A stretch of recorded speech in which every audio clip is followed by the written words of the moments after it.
manfaat bertransaksi di rekening margin dan tentu saja keunggulannya ya. Serta terakhir nanti sedikit ada saran atau strategi optimalisasi ketika bertransaksi di rekening margin Bapak Ibu sehingga bisa meminimalisir resiko yang tentunya tetap ada di rekening margin di Mandiri Sekuritas. Nah, kita langsung saja ya Bapak Ibu, sudah lumayan banyak yang gabung. Nah, kalau Bapak Ibu seharusnya sih kalau ikut webinar harusnya sudah punya rekening reguler ya, di mana tempo hari kalau Bapak Ibu melakukan pembukaan rekening mungkin dibutuhkan dokumen seperti KTP, kemudian NPWP dan ada rekening tabungan juga. Kemudian kita sarankan untuk pembukaan rekening atau deposit awal itu di nilai 10 juta rupiah. Kemudian kalau Bapak Ibu tertarik di rekening margin maka akan ada sedikit perbedaan, yaitu jika kiranya Bapak Ibu sudah menjadi nasabah Mandiri Sekuritas selama minimal 3 bulan, kemudian bersedia ke depannya atau aset di portofolio regulernya sudah senilai 200 juta, itu sudah bisa memiliki rekening margin. Dan aset di sini dalam arti boleh dalam berupa cash, juga boleh berupa saham ya yang ada di portofolio. Tetapi memang nanti perhitungannya pasti Bapak Ibu bertanya yang dipakai apakah harga kita beli atau memakai harga pasar. Nanti kita akan tunjukkan penghitungan aset yang digunakan sebagai landasan membuka rekening margin. Nah, kemudian tentunya kalau Bapak Ibu sudah tertarik boleh ya mengajukan pembukaan rekening margin dengan cara menghubungi petugas cabang di domisili terdekat di tempat Bapak Ibu tinggal. Nah, kemudian kalau dari sisi transaksi, tentunya pasti ada biaya ya, baik rekening reguler maupun rekening margin. Di sini saya highlight sedikit untuk yang akan kita bahas nanti. Untuk transaksi, untuk fee transaksi tentunya akan sama dengan fee transaksi di rekening reguler Bapak Ibu. Jadi tidak ada perbedaan antara fee di rekening margin dengan fee di rekening reguler.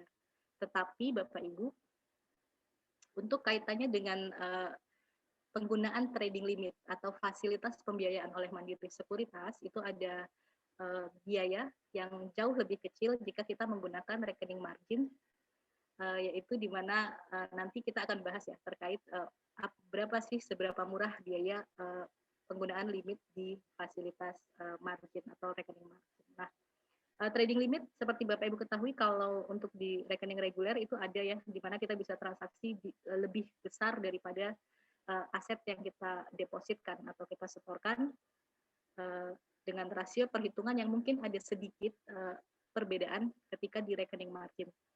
Nah, kemudian kalau Bapak Ibu sudah terbiasa di rekening reguler bisa transaksi semua saham yang ada di Bursa Efek Indonesia, di rekening margin memang lebih sedikit, tetapi Mandiri Sekuritas punya kelebihan di mana saham yang bisa ditransaksikan di rekening margin itu tidak sebatas LQ45. Tetapi di sini Bapak Ibu bisa lihat daftar saham-saham yang bisa ditransaksikan di rekening margin di Mandiri Sekuritas, yaitu ada 155 saham untuk periode Desember ini. Kenapa saya bilang Desember? Karena daftar saham ini akan diperbarui setiap bulan. Dan Bapak Ibu bisa akses jika setiap tanggal 1-nya itu di website idx.co.id atau bisa juga tanya ya ke petugas Mandiri Sekuritas di cabang Bapak Ibu atau di daerah yang paling dekat dengan domisili. Nanti pasti kita akan infokan terkait daftar margin yang terbaru setiap tanggal 1. Nah, terkait dengan rekening margin, jika Bapak Ibu sudah memiliki nantinya, maka fasilitas antara lain yang bisa kita dapat yaitu limit trading. Memang di reguler juga ada limit trading, tetapi ingat terbatas ya penggunaannya Bapak Ibu hanya sampai T+3 maksimal, dan jika itu pun kita sudah kena penalti atau biaya sebesar 0,1% per hari, dan di hari keempat atau T+4 dari kita transaksi akan dilakukan for sale jika kita tidak melakukan setoran dana ataupun melakukan penjualan saham. Nah, untuk di rekening margin keunggulannya adalah limit trading atau fasilitas pembiayaan itu bisa dipakai sampai 2 tahun dan itu bisa diperpanjang.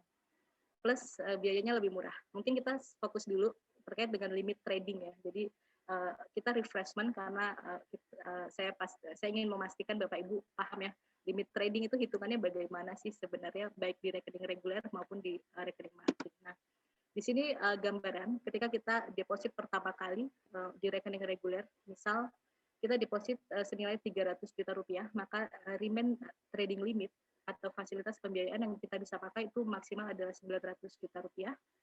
Dengan rumus ini ditetapkan dari 3 kali dari cash T plus 2. Jadi kenapa ditegaskan cash T plus 2? Karena kedepannya kalau Bapak Ibu sudah transaksi, tentunya ada perbedaan antara cash hari ini dengan cash 2 hari kemudian. Nah, tapi ini kita sederhana, kita gambaran ketika baru pertama deposit. Nah, sedangkan untuk rekening margin yang terjadi adalah nasabah deposit dengan jumlah yang sama, tetapi memang remain trading limit agak sedikit ada lebih murah ya dibandingkan dengan agak lebih sedikit dibandingkan rekening reguler. Tetapi ada benefit yang jauh lebih besar. Nanti kita akan sampaikan. Nah, deposit itu Bapak Ibu ketahui boleh ya di luar dari cash, yaitu misalnya kita memutuskan deposit dalam bentuk saham di rekening reguler. Mungkin dari pindah saham atau yang lainnya. Kemudian Bapak Ibu nih contohnya nih ada saham, ini bukan rekomendasi ya Bapak Ibu, rekomendasi nanti akan diberikan oleh analis kami. Ini contoh saja, yaitu ada nasabah memiliki, dia tidak melakukan deposit berupa uang, tetapi berupa saham, ada 2 nama saham dengan stock value sekian dan ada market value juga, yaitu ada perbedaan ya antara harga beli kemudian dengan harga di pasar, kemudian ada haircut value juga.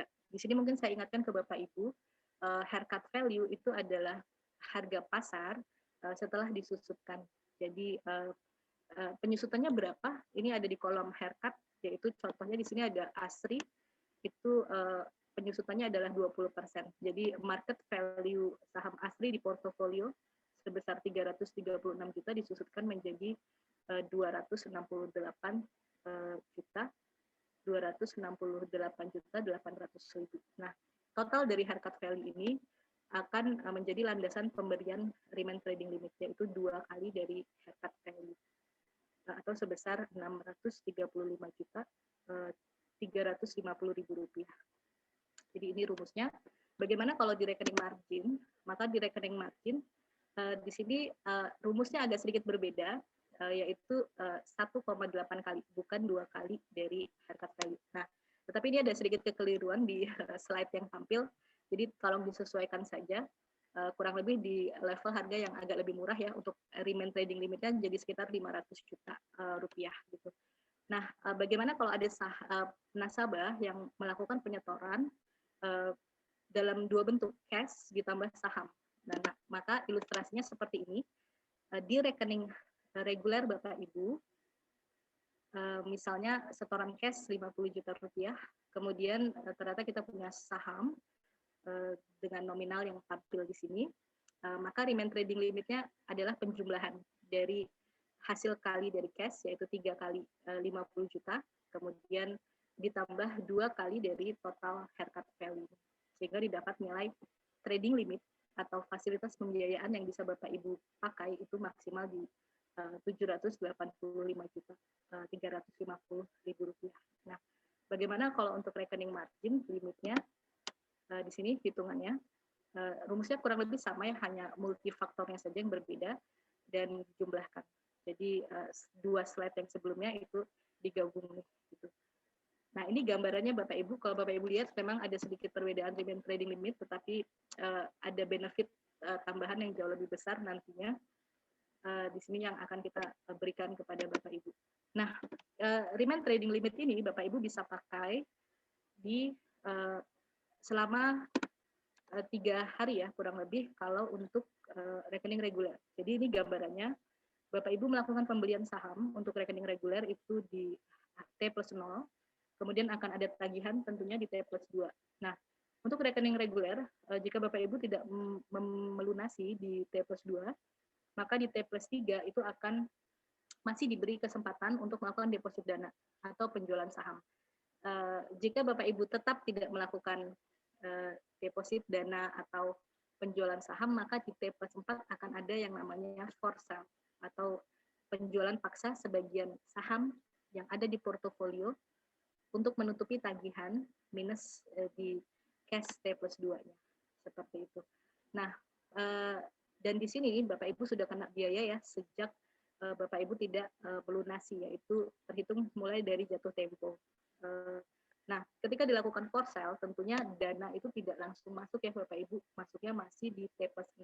Jadi artinya Bapak Ibu terkena biaya penalti itu terhitung dari T+2, kemudian T+3, T+4 dan T+5. Jadi ada 4 hari bursa ya. Di T+6 sudah tidak kena penalti karena uangnya sudah masuk.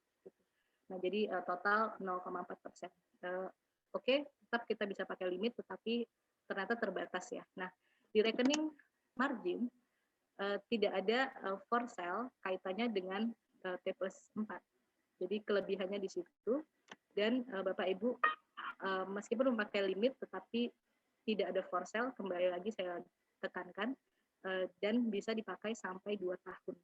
Nah, dari segi biaya, untuk reguler biayanya 0,1%, sedangkan untuk margin itu jauh lebih murah, yaitu bunga margin ya. Kalau di reguler kita bilangnya penalti, untuk di margin kita bilangnya bunga margin itu sebesar 0,05%. Jadi lebih murah ya, setengahnya dari rekening reguler. Ditambah tadi masa pemakaian bisa sampai 2 tahun. Nah, jadi kalau kita simpulkan dari yang tadi dari awal saya sampaikan, bahwa manfaat transaksi margin kurang lebih pertama adalah agak sedikit sama ya dengan reguler, yaitu bisa transaksi dengan nominal lebih besar dari aset yang kita depositkan. Kemudian yang kedua, interest margin atau bunga margin yang lebih rendah dibandingkan penalti T+ pada rekening reguler. Dan yang ketiga adalah penggunaan limitnya jauh lebih panjang, 2 tahun. Nah, tetapi apakah benar selamanya sampai 2 tahun tidak akan dilakukan for sale? Ini ada sedikit term and condition, tapi hanya satu saja, yaitu di sini ya ditulis, memang agak kecil, selama memenuhi batasan collateral ratio. Jadi syarat penggunaan rekening margin biar nggak di for sale sampai 2 tahun sebenarnya hanya satu ini saja, yaitu menjaga collateral rasio Bapak Ibu. Nah, apa itu collateral ratio? Di sini kita akan bahas. Collateral ratio kurang lebih kita bahasakan adalah rasio jaminan ya atas fasilitas yang digunakan. Ingat, ini hanya berlaku jika Bapak Ibu memang memakai fasilitas marginnya. Jadi penalti itu hanya dikenakan jika ada fasilitas yang Bapak Ibu pakai. Sederhananya cash T+2-nya minus gitu ya, atau T+0 minus. Itu berarti Bapak Ibu pasti memakai fasilitas seperti itu. Nah, rumusnya bagaimana menghitung collateral ratio? Sederhana rumusnya yaitu total haircut value. Jadi kolom haircut value di menu portofolio itu di total, kemudian hasilnya dibagi minus yang ada di baris cash T+2. Jadi hanya jika minus ya Bapak Ibu, kalau cash T+2 positif itu tidak perlu dilakukan penghitungan CR karena tidak ada fasilitas yang Bapak Ibu pakai. Nah, kemudian ketentuannya memang berapa? Ketentuan di Mandiri Sekuritas untuk penggunaan rekening margin adalah collateral ratio atau rasio jaminan itu harus lebih besar dari 155%. Nah, di sini ada ilustrasi bagaimana cara menghitung collateral ratio atau CR ya. Selanjutnya kita akan sebut dengan CR.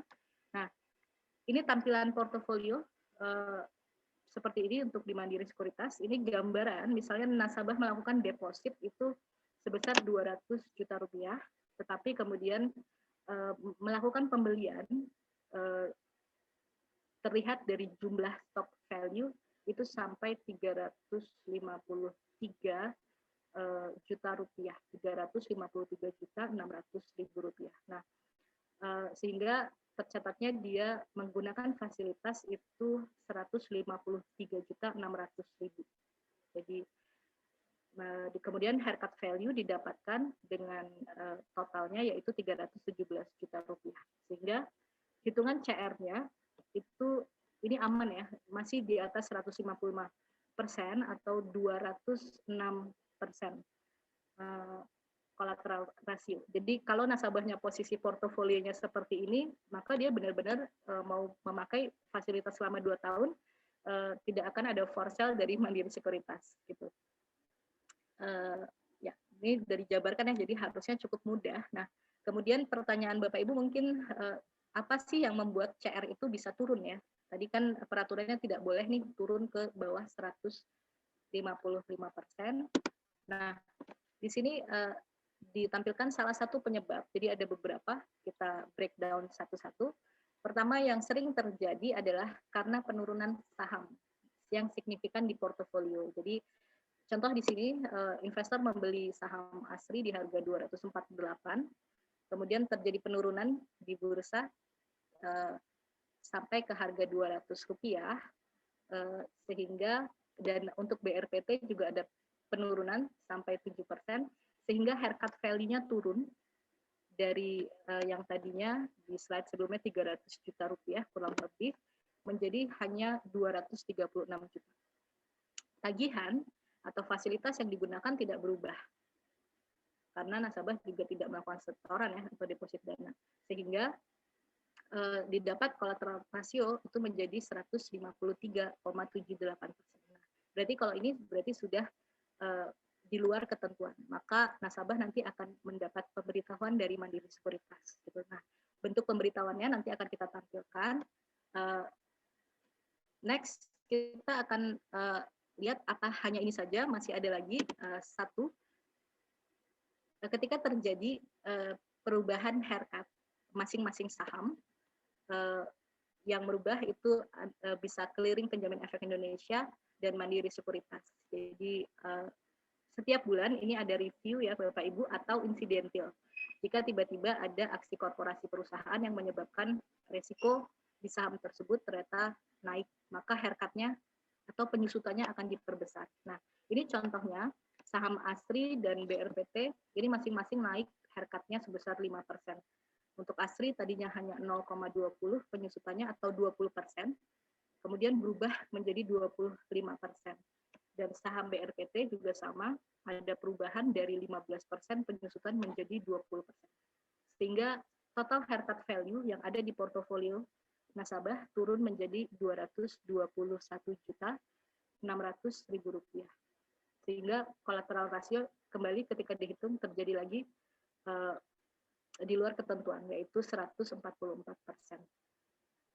Nah, yang terakhir, salah satu penyebab lainnya, penurunan collateral ratio di portofolio kita adalah jika ternyata ketika ada update di awal bulan, misalnya di Januari, ternyata saham yang BRPT misalnya, ini keluar dari daftar margin.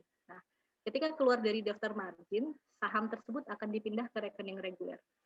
Nah, tetapi tentunya tidak mengubah ya tagihan yang ada di cash status 2 Bapak Ibu. Jadi collateral ratio akhirnya kembali lagi berubah karena haircut value hanya berasal dari satu nama saham. Nah, atau kalau dihitung ini ternyata hasilnya adalah 146%. Nah, ini juga menjadi catatan Bapak Ibu, kalau di rekening reguler kita tidak ada ketentuan ya, boleh punya saham hanya satu gitu, atau sewaktu-waktu kita lagi butuh cash, jadi kita jual semua sahamnya sehingga di portofolio kosong itu bisa, tetapi untuk di rekening margin itu ada ketentuan minimal di portofolio itu harus ada 2 nama saham. Jadi hanya kita atur namanya saja, lotnya artinya ya berarti minimal 1 lot juga boleh ya Bapak Ibu. Itu sedikit catatan. Jadi di sini, jadi tadi saya sampaikan ada 3 ya penyebab penurunan collateral ratio di portofolio. Artinya seharusnya Bapak Ibu gampang saja kalau memang punya rekening margin, sebaiknya setiap hari itu melakukan perhitungan karena juga cepat, bisa by HP juga, kita nilai total haircut-nya berapa di portofolio dibagi dengan cash T+2. Nah, ketika ini terjadi, ternyata saya melebihi ketentuan atau tidak memenuhi ketentuan margin, maka apa yang terjadi nanti jika terjadi di hari pertama, maka akan ada margin call 1, kita email, dan ini emailnya di malam hari ya Bapak Ibu. Nah, adalah perintah pemenuhan jaminan.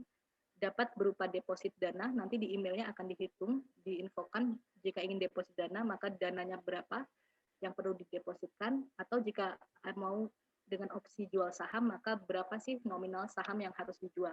Jadi Bapak Ibu sudah dimudahkan ya dengan kita bantu untuk dihitung berapa sih untuk menutup kewajiban. Nah, jika pada hari kedua ternyata kita anggap misalnya saham ada kenaikan nih harga pasar sehingga membuat kolateral rasionya naik, maka hitungannya berhenti ya Bapak Ibu.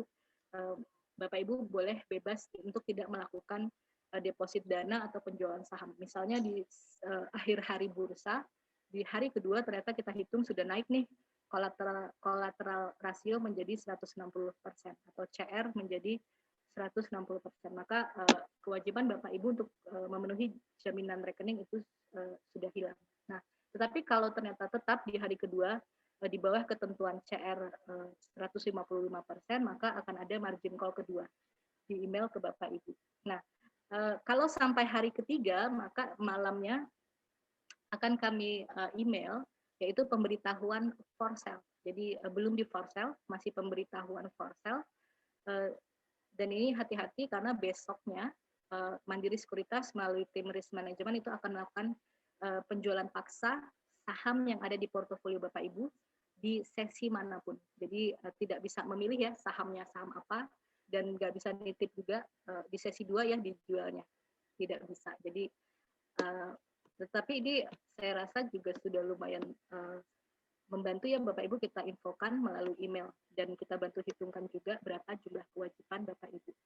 Nah, jadi dari penjelasan tadi bisa kita simpulkan bahwa jika kita ingin menggunakan rekening margin, maka yang harus kita catat adalah kesediaan untuk melakukan deposit aset senilai minimal 200 juta rupiah. Karena ini persyaratan dari OJK ya Bapak Ibu.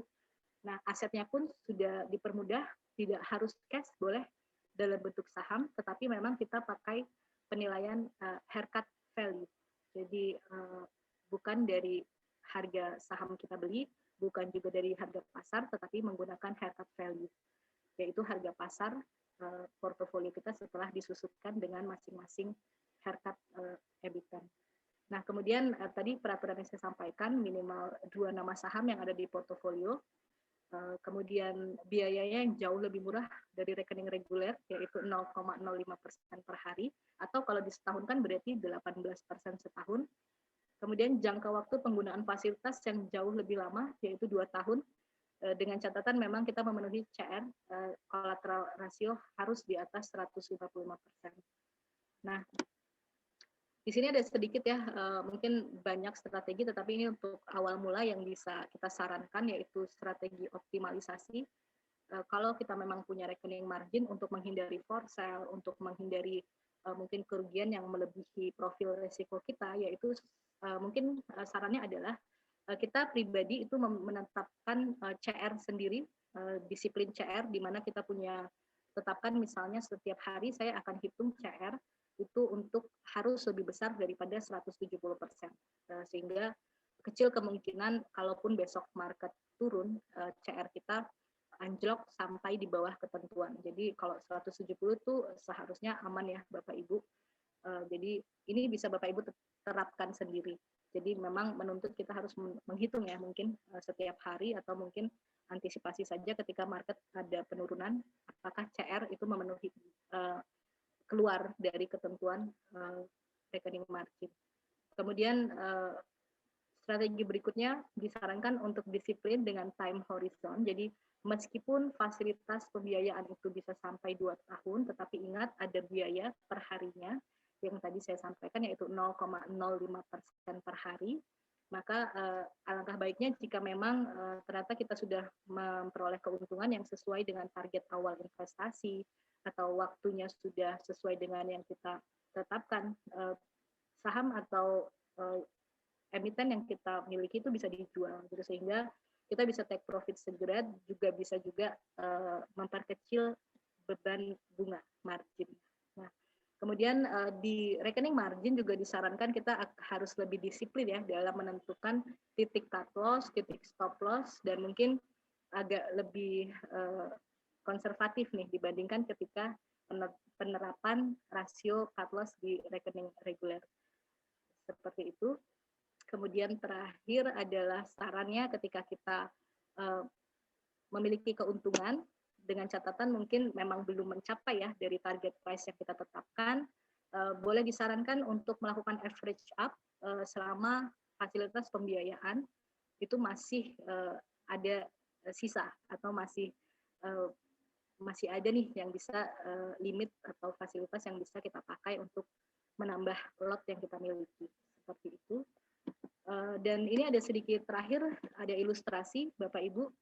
Jadi perlu dicermati ya, ketika kita transaksi di margin itu mungkin portofolio yang yield keuntungan atau potensial gain loss yang ada di portofolio kita sesungguhnya akan berbeda dengan catatan terkait dengan modal yang kita depositkan.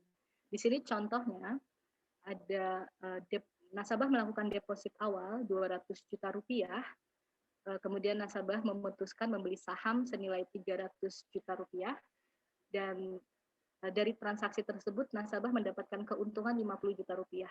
Kalau di portofolio maka yang tampil adalah potensial gain atau gain dan loss-nya adalah plus 16,66%.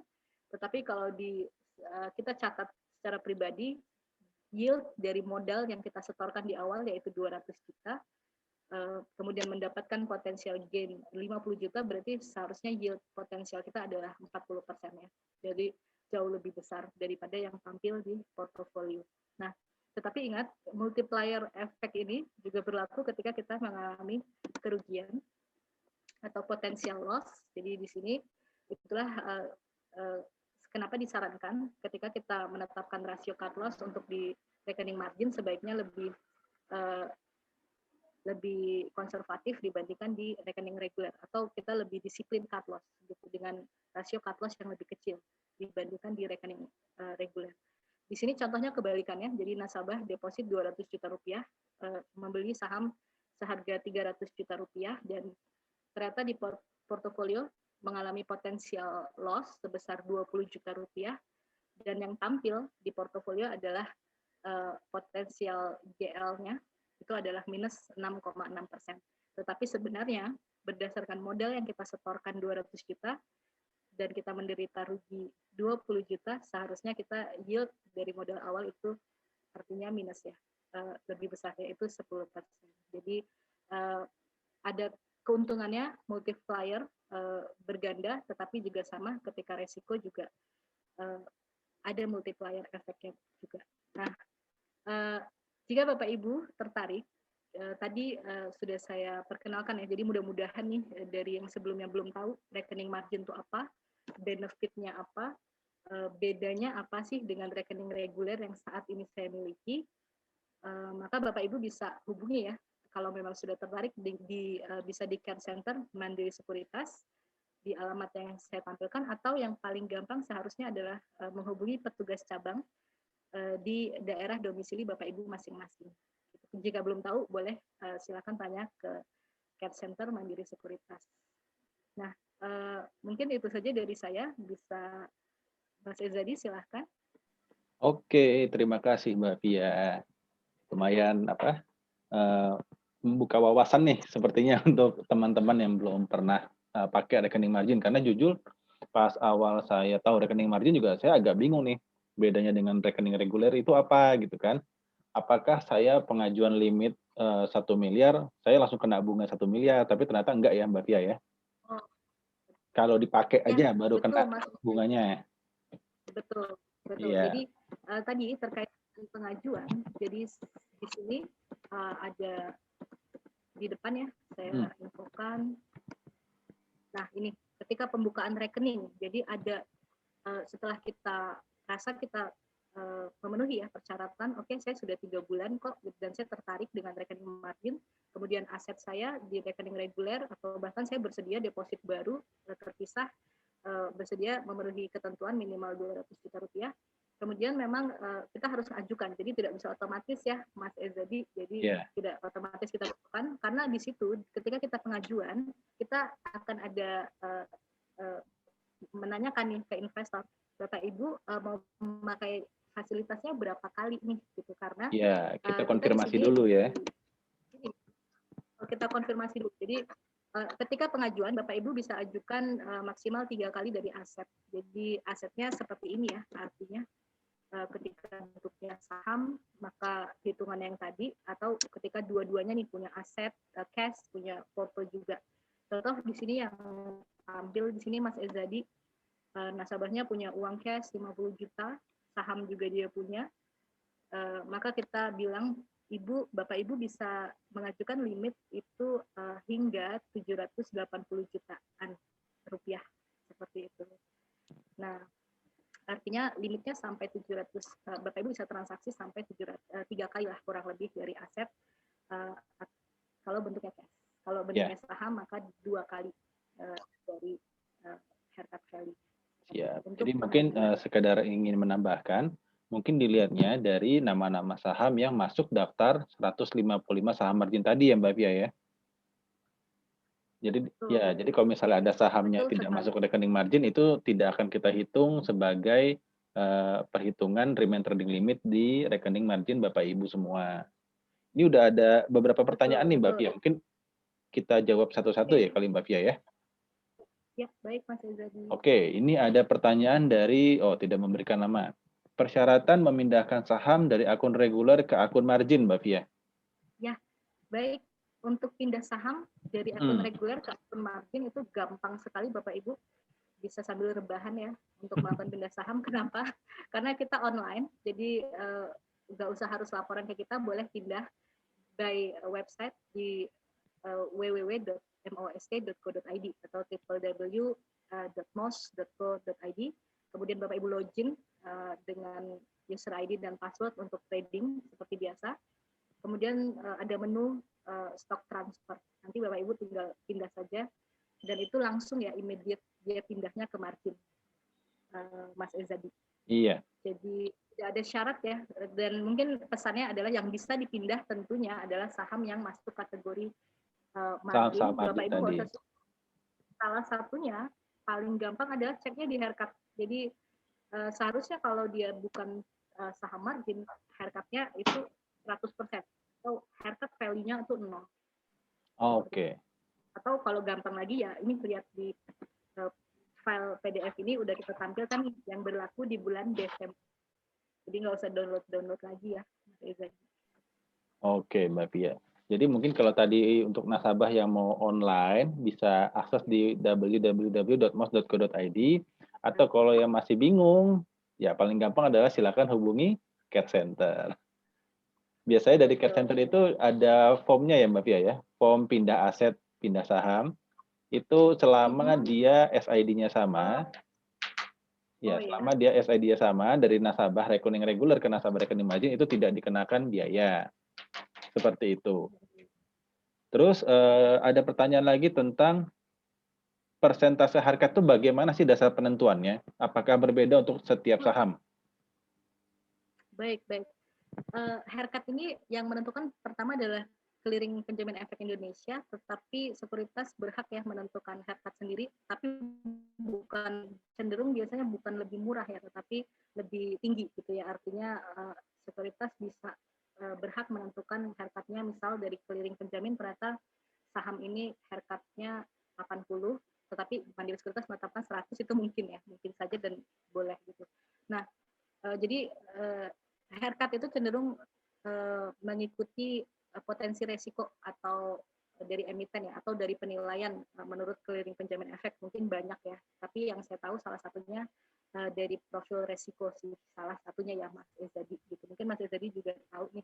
Nah, kalau untuk saya pribadi, ketika saya belum tahu fundamental perusahaan atau teknikalnya juga belum tahu mungkin gitu, cara saya paling cepat menilai perusahaan ini kurang lebih baik enggak ya gitu, atau minimal ya, yaitu saya lihat haircutnya. Saya akan waspada dengan saham-saham yang haircutnya itu mencapai 100% Mas Ezadi. Jadi artinya itu kalau di Mandiri Sekuritas misalnya tidak layak dijadikan jaminan nih gitu. Ya, jadi Karena mungkin meskipun kita punya biasanya sampai 1 miliar, tetapi haircut 100%, ya kita tidak akan dapat fasilitas pembiayaan nih kalau sahamnya hanya satu itu. iya, jadi mungkin untuk sekedar menambahkan nih dari jawabannya Mbak Via. Ya. Jadi KPI itu memberikan haircut. Haircut itu adalah faktor pengurang. Pengurangnya benar dilihat dari resiko. Jadi KPI itu akan menilai apakah suatu saham itu gimana sih tingkat resikonya untuk dijadikan jaminan. Jadi seperti Mbak Via bilang tadi, kalau misalnya perusahaannya itu kurang oke, pasti KPI akan memberikan haircut yang tinggi. Jadi dari misalnya dia tadi haircut-nya 85%, 1 miliar tadi juga cuma dihargai 150 juta. Seperti itu. Oke, masih banyak lagi nih pertanyaan. Untuk normalnya sih, untuk haircut itu diupdate-nya setiap bulan. Setiap bulan, Bapak Ibu. betul. Tapi kadang ada sifatnya insidentil. Misalnya tiba-tiba perusahaan ini ada PKPU ya, ke pengadilan gitu. Ya. Beberapa itu bisa akan review atau tiba-tiba disuspend nih sama bursa atau sebagainya. Nah, itu langsung 100% tuh biasanya haircut-nya.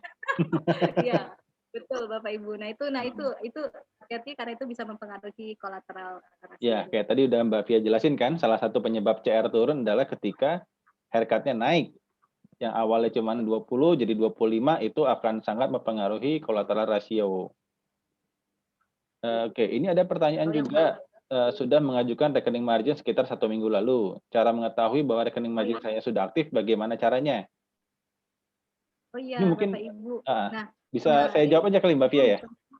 Boleh ya. Mas Izan. Jadi Bapak Ibu yang sudah mengajukan rekening margin, pertama-tama apakah Bapak Ibu sudah dikontak oleh PIC dari Mandiri Sekuritas? Kalau misalnya belum, Bapak Ibu bisa menghubungi dari care center. Bisa ditanyakan, bisa di email juga, care_center@mandirisek.co.id. Lalu Bapak Ibu kasih keterangan, saya sudah mengajukan rekening margin. Nanti kita akan cek Bapak Ibu status rekening margin sudah sampai mana. Nah, kalau sudah aktif, maka Bapak Ibu akan mendapatkan email yang berisi client ID-nya, user ID-nya, PIN dan password-nya. Tapi sebelum dapat email itu, nanti Bapak Ibu akan diminta untuk menandatangani PKS, Perjanjian Kerjasama, yang isinya adalah limit yang disetujui serta perjanjian penggunaan fasilitas margin selama 2 tahun itu. Oke. Ini mungkin juga bisa saya jawab dari Ibu Nuraini, apakah pinjaman margin dibatasi? Paling tingginya berapa? Sebenarnya tidak, Ibu. Jadi mungkin tadi sudah dijelaskan juga oleh Mbak Via. Pinjaman margin itu disesuaikan dengan jumlah aset yang kita miliki. Tentunya mungkin kalau Bapak Ibu punya asetnya 1 miliar, tadi kan sebenarnya bisa sampai 3 miliar atau 2,8 miliar lah, karena 2,8 kali cash ya. Cuman mungkin Bapak Ibu tidak akan ditawarkan langsung nih 2,8. Bisa saja Bapak Ibu ditawarkan cuma 1,5 atau 2 miliar. Kenapa? Karena nanti kalau misalnya Bapak Ibu sudah memenuhi nih, misalnya tiap hari udah sering pakai 1,5 miliar, saya nggak cukup nih, saya pengen naik lagi limitnya, nanti Bapak Ibu tinggal request aja ke care center, tinggal request ke cabang terdekat untuk naikin limit marginnya. Jadi sebenarnya dibatasin atau enggak, tidak, itu tergantung dari jumlah aset Bapak Ibu yang miliki. Nah, ini balik lagi nih ke Mbak Pia nih. Untuk for sale, Mbak Pia, cara menentukan harga jual sahamnya gimana sih, Mbak? Oh, kalau for sale, itu berarti ketentuan dari risk ya, jadi dia misalnya mau for sale jam 11, maka dia akan langsung nih buang bid. Langsung, hajar kiri. Ya, hajar kiri yang saya alami ya. Jadi dia tidak akan open atau apa, dia langsung hajar kiri. Jadi sering investor kadang, jadi misal mudah-mudahan tidak terjadi ya Bapak Ibu mengalami ini di hari keempat, mengalami mendapat pemberitahuan for sale di hari ketiga, maka besok itu pasti harusnya dia akan dijual. Kadang ada investor yang memutuskan nih cepet-cepetan nih jam 9 dia langsung jual duluan, karena kalau yang dia jual dia bisa milih ya sahamnya apa. Tetapi kalau risk management dia akan jualnya random gitu. Pokoknya yang penting langsung laku aja ya. Betul, betul. Iya, jadi kita akan menjualnya sampai sebesar jumlah kewajiban yang Bapak Ibu miliki. Kalau nanti CR sudah balik di atas 155%, berarti sudah cukup. Jadi nggak 100% dijual. Begitu ya Mbak Pia ya? Betul. Ya, Oke, hanya untuk mengembalikan kolateral rasio ke level di atas 155%. 155. Oke. Nah, ini di sini ada pertanyaan tentang bunga. Jadi perhitungan bunga 0,05% per hari itu termasuk hari kalender juga nggak, Mbak Pia? Untuk penalti iya, sorry, untuk bunga margin iya, hari kalender ya, karena Hari ya kalender ya? kita menggunakan ya hari kalender. Ya. Jadi nggak jauh Itu beda sama rekening reguler ya, Mbak Pia ya? itu selama sudah lewat dari T+2 ya. Oke. Jadi kalau udah lewat T+2 itu jumlah hari kalender Nah, termasuk. Jadi kalau misalnya Bapak Ibu belinya hari apa? T+2-nya itu hari Jumat, maka Sabtu Minggunya tuh dihitung, bukan dari betul, Senin betul. dihitungnya. Gitu. Ya, Lalu ada pertanyaan lagi tambahan, apakah dasar penghitung bunga itu sebesar kewajiban? Betul. Jadi bunga itu betul. hanya dikenakan dari jumlah kewajiban yang Bapak Ibu miliki. Jadi kalau Bapak Ibu punya duit 1 miliar, lalu Bapak Ibu beli sahamnya 1,5 miliar, maka dihitungnya dari 500 jutanya saja Bapak Ibu. Atau gampangnya dari minus yang ada di cash T+2 ya. Betul. Tadi sudah dijelaskan juga sama Mbak Pia dari minusnya ya. Betul, nggak usah ngitung-ngitung Ibu, Bapak Ibu gitu. Kemarin ngajuin berapa ya, terus saya pakai berapa. Nggak perlu, langsung aja lihat cash T+2 berapa. Minus. Oke. Oke, ini ada pertanyaan lagi terkait nomor rekening. Mungkin nomor rekening MTBI kali ya. Apakah nomor rekeningnya berbeda dengan yang di reguler? Berbeda, berbeda ya Mas Ezadi. Ya, Jadi sama flow-nya ketika membuka rekening reguler, di margin juga akan kita buatkan MTBI tersendiri. Jadi ketika Bapak Ibu memutuskan deposit berupa cash, depositnya beda ya dengan RDN yang di reguler. Mungkin catatannya itu ya Mas Ezadi. ya. Jadi satu rekening MTBI itu akan ngeling sama satu jenis rekening aja. Jadi kalau Bapak Ibu punya dua rekening reguler dan rekening margin, maka Bapak Ibu akan punya dua rekening MTBI. Nah, terus ada pertanyaan juga, apakah cash di rekening itu mendapat interest bulanan seperti di rekening reguler? Jawabannya iya, Bapak Ibu. Sama-sama di MTBI, maka akan mendapatkan interest juga per tahunnya. Oke, lalu di sini ada strategi menggunakan akun margin. Mungkin strategi akun margin tadi sudah dijelaskan ya sama Mbak Fia ya. Sedikit saran. Ya, ini ada singkatan BPJS dari Bapak Ahmad Fauzi. Beli pagi, jual sore. Oh, iya iya iya, bisa Pak. Berarti nggak kena penalti itu juga Ya, betul tuh salah satu strategi. kadang-kadang ada yang memanfaatkan itu Bapak Ibu. Jadi ya walaupun itu bisa di hold sampai 2 tahun, tapi kalau misalnya harganya sudah naik dan sudah sesuai dengan target profit kita, why not kita jual aja gitu kan daripada kena penalti, dekat kena biaya ya Mbak Fia ya. Ya, betul. Oke, tadi ada pertanyaan juga dari Anonymous lagi, tertarik menggunakan rekening margin tapi tinggalnya di luar negeri. Cara mengajukannya gimana? Lewat Oke. care center aja Bapak Ibu. Iya. Lewat care center. Seharusnya untuk pengajuan margin itu sudah online ya Mas Izadi ya. Ada yang Kalau online, ada yang masih manual. Kenapa kita pisah dua? Jadi mungkin Bapak Ibu sering dapat email dari care center, itu bisa di-reply dari email tersebut, atau misalnya dapat email otomatis juga yang nanti masuk ke pembukaan margin online, itu bisa juga dari tempat tersebut.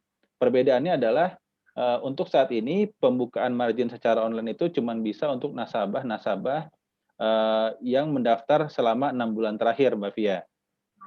Nah, karena kan setelah lewat dari 6 bulan harus ada pengkinian data segala macam, itu kita belum akomodir pada sistem tersebut. Jadi yang paling gampang banget adalah Bapak Ibu tinggal email aja ke care center. Nanti dari situ akan kita follow up dari cabang terdekat masing-masing. betul. Baik. Yang saya dapati sih teman-teman di cabang lain setahu saya biasa ya sepertinya menangani pembukaan rekening nasabah luar Ya, negeri. Jadi selama Bapak Ibu bersedia mungkin kirim by post untuk dokumennya, jika memang tidak memenuhi ketentuan pengajuan online, seharusnya tetap bisa. ya, tetap bisa kok Bapak Ibu. Tidak masalah Bapak Ibu ada di luar negeri atau enggak, selama tanda tangannya ada, kita terima, itu bisa dibuka rekening marginnya seperti rekening reguler. Oke, ini ada pertanyaan juga, T2 termasuk hari libur kah? T2-nya itu dihitung tidak di hari libur, Pak. T2-nya itu dari hari bursa. Jadi kalau misalnya di sini skenario jika jual di hari Kamis, T2-nya adalah hari Senin. Apakah hari Sabtu dan Minggu terhitung penalti 0,05%, Mbak Via? Kalau belum masuk T+2, tidak ya? Tidak kena.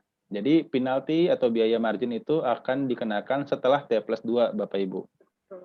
Jadi kalau misalnya beli hari ini, belinya besok, hari Kamis, sorry. Beli hari Kamis, T+2-nya hari Senin, jadi hari Selasa baru dihitung pemakaian bunga marginnya. Betul, betul. Jika Bapak Ibu pada hari Selasa ternyata tidak deposit dana ya, artinya memang niatnya menggunakan fasilitas margin baru dihitung. Oke, ini ada pertanyaan mungkin yang akan saya jawab sendiri. Kalau sudah memiliki rekening margin, apakah bisa dinonaktifkan dan bisa diaktifkan kembali? Nonaktifkan sebenarnya bisa, Bapak. Tapi kalau misalnya untuk diaktifkan kembali, tentunya ada form yang harus diisi. Karena kita harus dinilai lagi apakah aset Bapak mencukupi untuk punya rekening margin. Seperti itu. Oke. Nah, ini Mbak Via, pertanyaan agak banyak nih. Tambah lama, tambah banyak yang bertanya ke bawah. Oh iya, ini ada tambahan nih terkait yang for sale tadi. Jadi for sale tadi benar nih ada masukan bahwa for sale itu diantrikan dari saham dengan yield yang paling besar sampai yang ke paling kecil. Ya, terima kasih Pak untuk koreksinya. Jadi betul, dilihat for sale-nya itu dari saham yang memiliki profit paling besar. Jadi diurutin. Jadi kalau misalnya lagi minus, ada dua saham, satu minus, satu lagi positif, tentunya kita akan for sale dari yang positif dulu. Baik, baik. Tapi Ya, kalau untuk saya pribadi, Mas Ezadi belum, saya sih kalau untuk nasabah sih, saya bilangnya random, karena khawatirnya tiba-tiba, karena ketentuan yang ada di pemberitahuan, setahu saya tidak menyebutkan ketentuan ya ini. betul. Email yang Bapak Ibu terima, yang disampaikan adalah dijual di harga manapun, kemudian di sesi manapun, dan tidak ada sih setahu saya ketentuan itu di email. Jadi khawatirnya ketika kita Ya, ingin ya. Jadi betul tadi pemberian tahuan dari Mbak Fia itu karena supaya takut misleading, kita usahakan best effort ya dari saham yang punya yield paling besar, cuman itu kita nggak janji.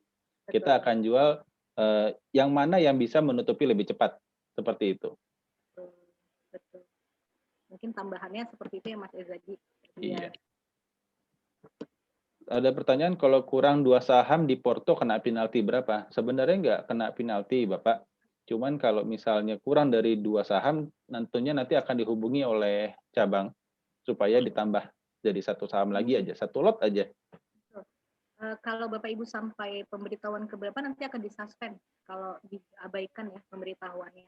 Jadi pemberitahuan pertama besoknya diberi kesempatan, kalau masih sampai yang sudah sih jarang ya sampai maksimal gitu.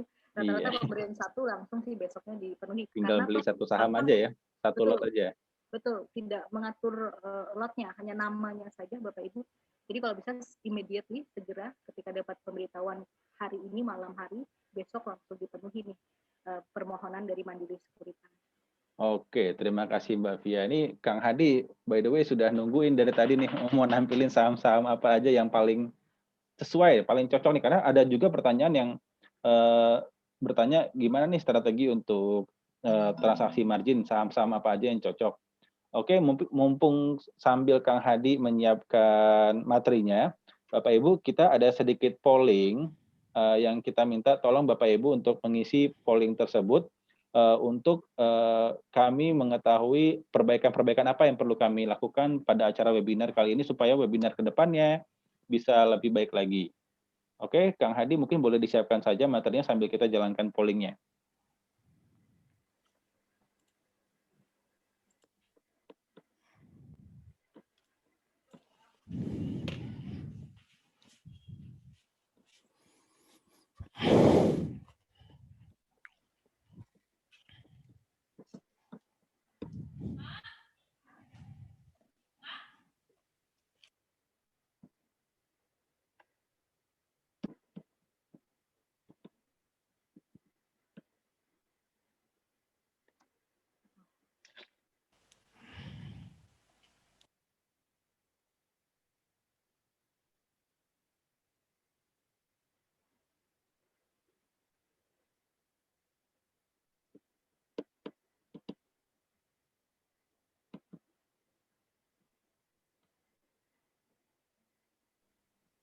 Oke, sudah banyak yang mau selesai ngisi pollingnya.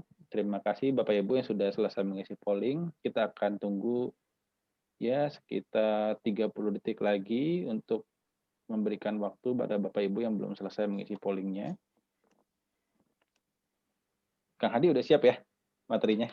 Mantap. Boleh di-share-kan aja Kang Hadi sambil kita polling.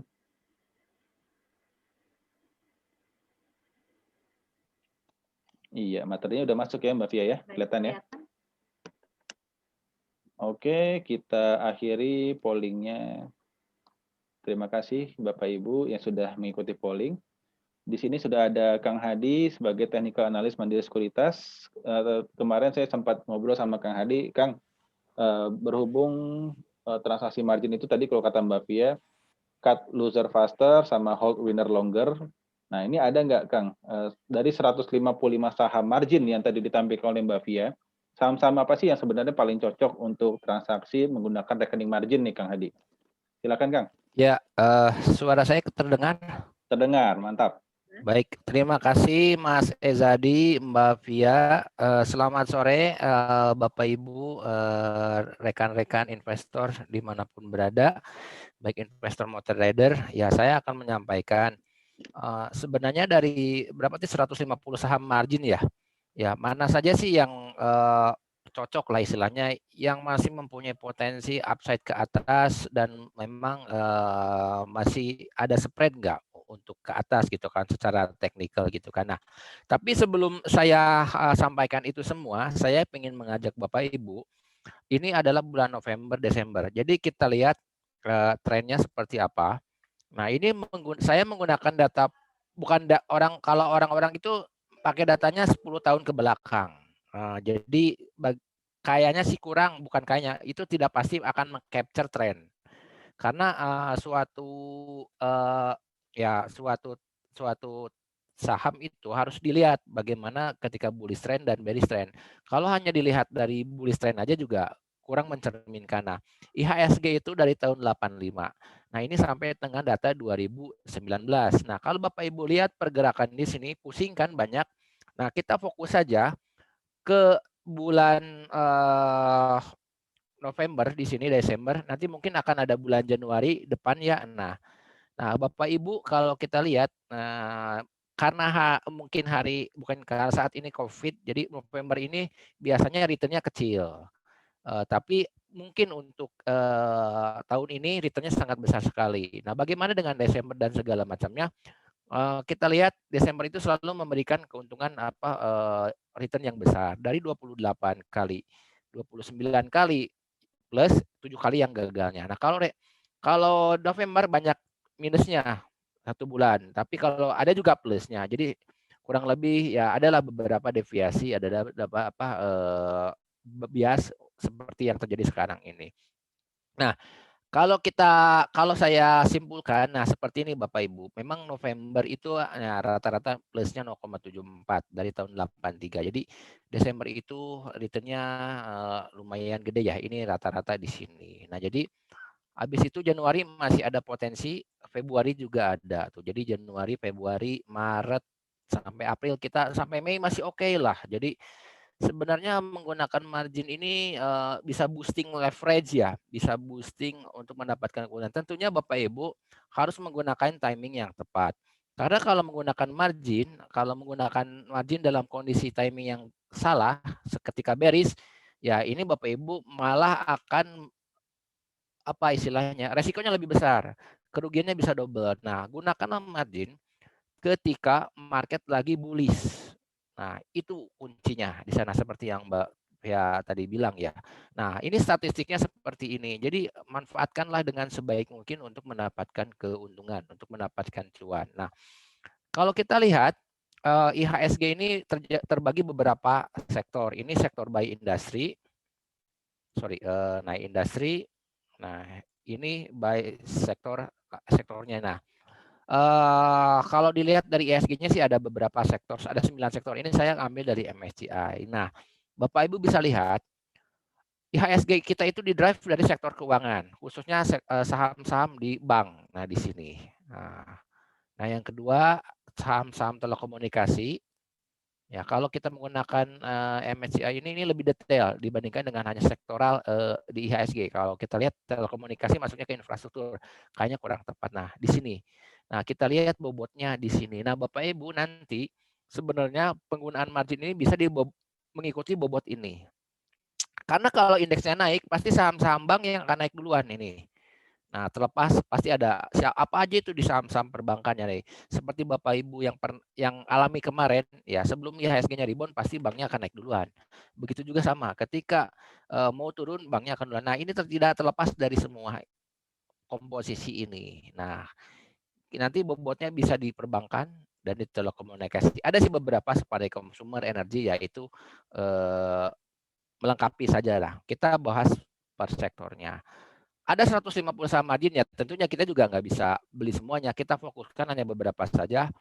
Nah, di sini perbankan tentunya tidak akan jauh dari big banks ya, dari BCA, BRI, Mandiri, BNI, BTN. Nah, mungkin khusus untuk dua ini mungkin spreadnya udah kecil karena ini udah kembali ke hampir harga sebelum pandemi ya.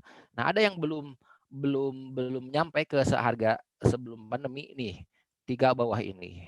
Nah, ini bisa saja nanti kalau ada penurunan Bapak Ibu bisa masuk di sini. Nah, ini yang masih ada potensial untuk upside-nya lebih besar dibandingkan dengan yang ini. Nah, di sini juga ada telekomunikasi, ada Telkom sama Excel. Saya sarankan bobotnya lebih besar dari Telkom. Nah, Telkom ini kemarin terendahnya di level sekitar 2.700. Nah, sekarang udah hampir sempat kemarin 3.500, 3.400 ya turun ke 31. Ya itu koreksi wajar sekali aja. Tapi kalau kita lihat siklus Bapak Ibu, saham Telkom ini menarik ya. Dulu itu IPO tahun 95 500 sempat 98 krisis turun ke hampir 250-an. Nah, dari 500 itu dia upside ke atas sampai ya mungkin sekitar 3.000-an ke atas samping lah. Nah, itu sempat juga. Jadi patternnya itu ketika krisis si Telkom ini turun hampir 50% dan habis itu dia bisa naik sampai sekitaran 5 kali lipatnya. Nah, ini juga kejadian waktu 2008 juga sama, kejadian juga waktu sekarang ini. Nah, jadi mumpung masih rally-nya belum tinggi, nah ini bisa jadikan pilihan. Nah, ini saya kira sih ini marginable ya, haircut-nya sangat kecil sekali. Nah, itu. Nah, biasanya setelah kedua yang sektor ini, nah ini yang lainnya akan ngikuti seperti konstruksi, properti. Nah, ini memang udah turun dalam ya. Kemarin ada beberapa kenaikan di saham-saham ini construction ya. Saya kira sih kenaikan mereka masih bisa naik karena turunnya udah jauh banget, masih jauh dari sebelum pandemi. Nah, ini bisa jadi potensial Bapak Ibu untuk mengambil biar gainnya lebih gede. Karena kalau ini yang udah duluan, si bank-bank ini udah duluan, nah biasanya akan diikuti dengan yang ini dan properti. Nah, tentunya kita juga nggak bisa beli semuanya kan di sini ada anak-anaknya, Weton, WG. Nah, fokuskan aja di induknya. Kita pakai teori lokomotif. Jadi biasanya kalau yang lari itu lokomotifnya duluan, baru gerbongnya. Nah, kita fokus aja di lokomotifnya. Nah, biasanya lokomotif ini akan lari lebih kencang dibandingkan dengan gerbong-gerbongnya. Nah, ada kesalahan banyak orang itu beli di gerbongnya. Jadi yang ini udah naik duluan baru gerbongnya kurang tepat ya. Lebih baik beli gerbongnya, nanti kalau udah agak diem lokomotifnya nanti masuk ke gerbongnya. Nah, ini beberapa saham properti juga ini masih cenderung bisa ada upside ke atas ya. Nah, ada banyak tapi saya pilihkan ke ini. Nah, untuk consumer ya ini mungkin lebih ke arah defense ya untuk menjaga marginable. Kalau Bapak Ibu mungkin kalau nanti marketnya agak goyang, bisa mungkin marginnya juga nggak mau dipakai atau makin masuk ya lebih baik ke sini ini lebih. Nah, yang mining ini biasanya yang paling ketinggalan. Nah, memang ini ya, nah saham-saham energi ini udah pada rally. Nah, ini bisa dimanfaatkan untuk rally jangka pendek. Karena sayang, kenapa kalau nggak dimanfaatkan? Karena rally mereka ini udah dalam banget. Ini kalau saya lihat untuk coal sector ini memang secara jangka panjang tidak menarik karena batu bara ya. Tapi untuk jangka pendek ini sudah balik ke harga tahun 2008-an. Jadi potensialnya sangat besar sekali untuk upside ke atas.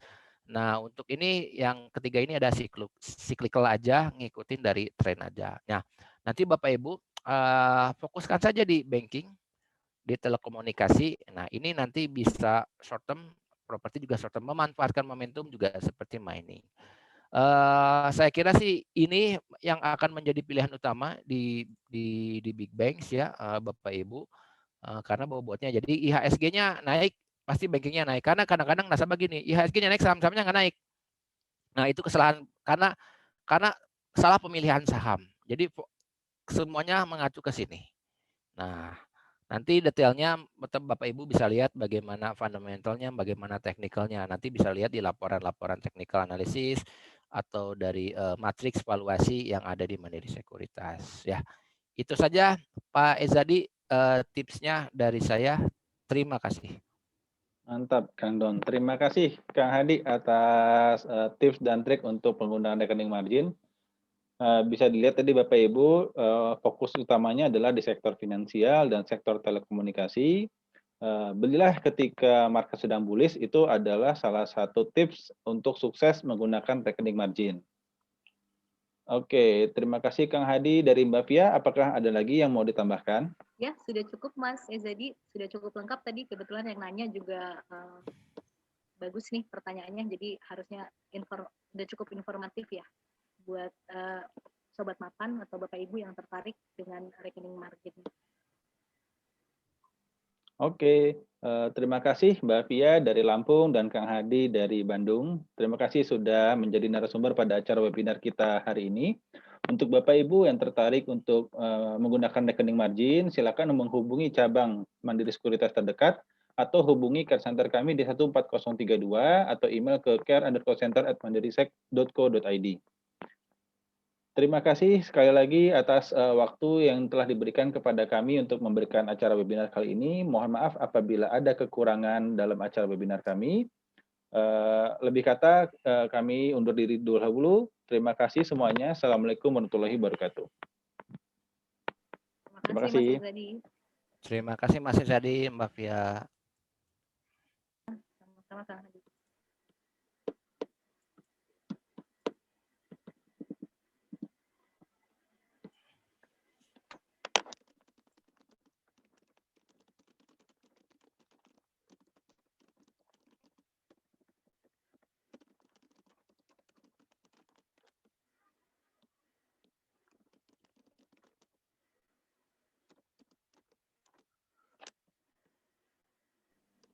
Oke, izin saya end room-nya ya, Mbak Via. Baik. Terima kasih.